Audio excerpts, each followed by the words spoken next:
Klaxons, banderoles et feux de paille, à la sortie du rond-point de l'autoroute, à hauteur de Montbrison, les agriculteurs de la FDSEA et des jeunes agriculteurs font savoir leur colère.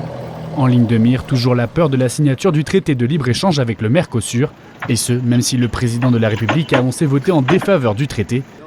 Une réaction trop tardive, selon les agriculteurs. Donc ce que nous demandons, c'est le Mercosur de mettre à la poubelle et on recommence autre chose.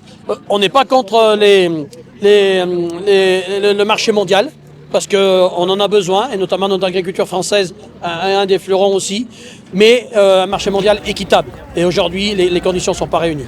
Plus que la menace du Mercosur, les agriculteurs de la Loire interpellent sur d'autres problématiques locales, comme le stockage de l'eau, le loup et les sangliers, mais également des difficultés à faire leur travail pour des processus administratifs compliqués. Le sujet qui est très brûlant, là, c'était vraiment, du moins sur la fin d'année, il y a eu la DNC, du coup, je pense qu'on peut quand même féliciter du travail qui a été fait dans le département.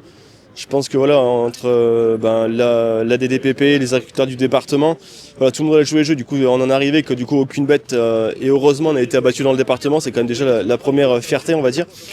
Mais ensuite, il faut qu'on avance un petit peu plus, et notamment c'est sur le stockage de l'eau. Là, vraiment, il faut qu'on avance. Aujourd'hui, les gros boulets au pied qu'on a, c'est déjà dans le montage des dossiers. On parlait tout à l'heure des dossiers d'échéancieux, là, donc c'est un dossier qui nous tient à cœur dans le département. Le dossier, le projet n'est pas validé pour l'instant. Mais il faut savoir que déjà nos structures, nos agriculteurs ont dépensé plus de 100 000 € dans les études pour savoir si le projet était viable ou pas. Donc ça, c'est des choses qu'aujourd'hui on ne peut pas tolérer. Dépenser autant d'argent pour qu'à la fin que le projet soit retoqué, c'est inacceptable.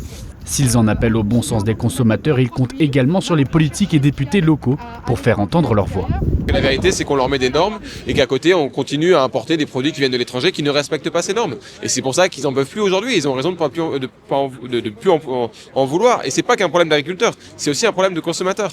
Parce que quand vous commencez à importer de la viande aux hormones ou des produits où il y a des pesticides qui sont interdits en France et en Europe, faut pas s'étonner ensuite que ça mette en danger la santé des Français et des Françaises.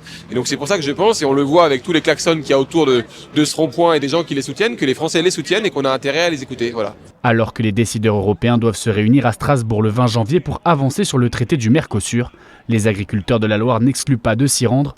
D'autres mobilisations d'envergure plus importantes pourront également avoir lieu dans notre département à l'avenir.